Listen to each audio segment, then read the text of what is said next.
Welcome back in. This segment of the show brought to you by Madisonville Marine. They've been doing this since 1976. They've been providing the best combination of inventory, just a huge selection of boats, pricing, and customer service of any boat dealer between the Georgia State line and Nashville. And I mean that. And if you've ever been down there to Highway 411 North in Madisonville, seen their place, dealt with these people, you know I am telling the truth.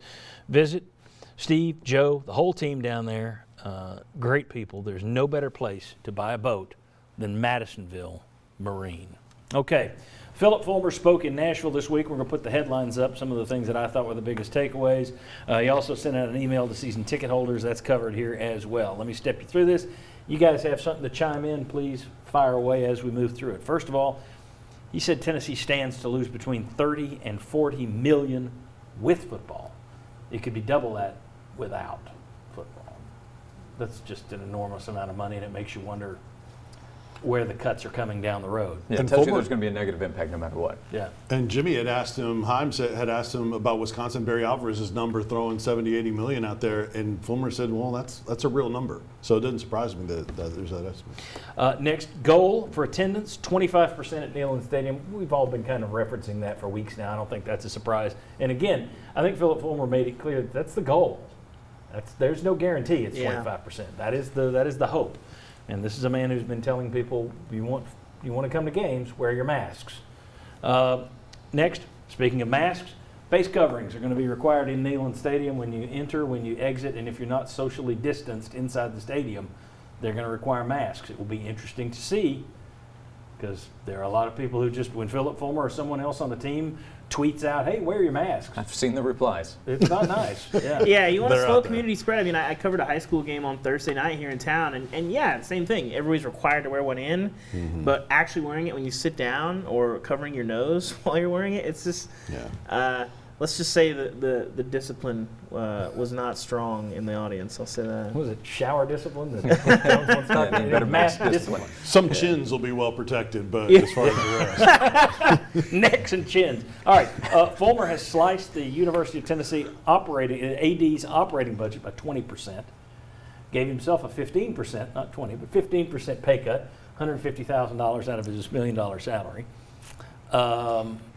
Any thoughts on the 20% of your? I mean, if you have to make more cuts, what are you looking at? Where do those cuts come from? Are you furloughing people? Yeah, lengthy furloughs, I think, is probably where you're going. I think at this point, even if you have football, with that, all the money that you're already going to lose if you play all the football games, it's going to be tough. And if you have no football, I mean, it's going to be some really difficult times around the university. Yeah, Big Ten schools announced furloughs on Friday. Yep. A few of them did. Next, season ticket holders can request tickets or opt out. They're given the option. Either way, they will still be viewed as season ticket holders next year.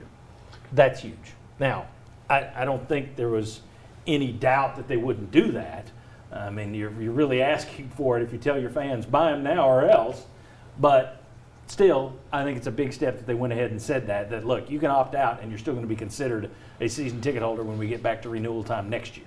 Those elements with the ticketing does surprise me because that's consistent with what a lot of teams, both in college and the NFL, are doing. NFL SiriusXM channel said that the Green Bay Packers fans, 80% of the season ticket holders opted out for the season. So if the Packers fans have a lot that don't want to go, we'll wonder what kind of interest there's going to be around the country to go to games.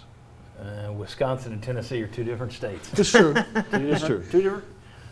Red and blue. It is Green Bay, though. Yeah, it is Green Bay. That's the most like a college. Right. Any pro team. All right, requesting tickets doesn't guarantee that you'll get them, and seating locations are still up in the air right now, obviously. And then finally, Fulmer said if you are going to take a pass on the tickets this year, why don't you think about just leaving that money in here and letting it go to the Tennessee Fund, which, of course, I don't know, what else are they going to say? The University of Tennessee needs money right now. The athletic department needs money right now. Ask those people who are donors, can you help us out a little bit? Any overall takes from his communications this week? I think I want to have faith in humanity. I think we talk about in stadium and seats and all the uncertainty, and you might want tickets, you don't get them. People have died. People are dealing with health issues. People have lost their jobs. People have had all kinds of things. please don't raise a ruckus if you have a bad seat or you don't get your seat or you have to go to Tennessee games. I Like, paid for Section E. yeah, it's like just the people that are having to make these calls and send all these emails. Like, please, like, be nice. Go ahead. I was just going to say one other thing that jumped out from what he talked about is that they really took a look at the race in Bristol and said, hey, this laid the groundwork for us to do. So I thought that was important as an example to be able to spread fans out in a big venue in their decision. Right, and I haven't heard any. You look at, they had the motorcycle deal up in Sturgis, and now there's clusters of this stuff popping up in Nebraska, and probably because people went. Now they're finding, oh, this bartender had it, and she served 5,000 people in this hour. But I didn't see a lot of those stories come out of the Bristol race in terms Right. of it was traced here, here, here, and here. Right. One thing to keep your eye on, this is kind of related to this, the situation at the University of North Carolina. As you know, they opened up classes and then quickly said, this is spreading too fast on campus, we're closing the classes. Everything's going to be online. One of the things that we wondered in the media and that some administrators across colleges talked about was, are you going to ask athletes to play sports if there are no students on campus? That isn't going to be a good look. What's going to happen? Well, we've crossed that line, and it looks like North Carolina is okay with doing it. NC State too. Do what? NC State as well. Right. So I think that, a good point. I think that if they continue to go down that road, it's a good sign for those of you that want college, for all of us who want college sports. But if one of those schools changes its mind, I think it's only going to take one, I think, because you've only got 3 main conferences left. If you start losing individual teams, I have a feeling there's a light blue, sky blue colored domino that could topple and hit the red domino of NC State and take them all down. So it's an interesting time to watch the North Carolina situation. But in terms of them finally saying, yeah, it doesn't look good, but we're going to play even with no kids on campus, I think that's even a better sign to what we talked about last week, and that is basketball, which is going to be easier to bubble these kids off because it's such a smaller roster.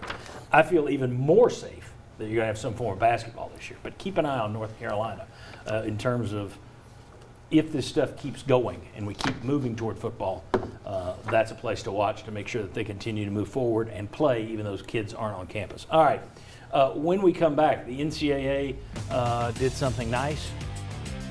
I think it's for show. I'll tell you about it and we'll discuss why. Come on back on the Sports Source.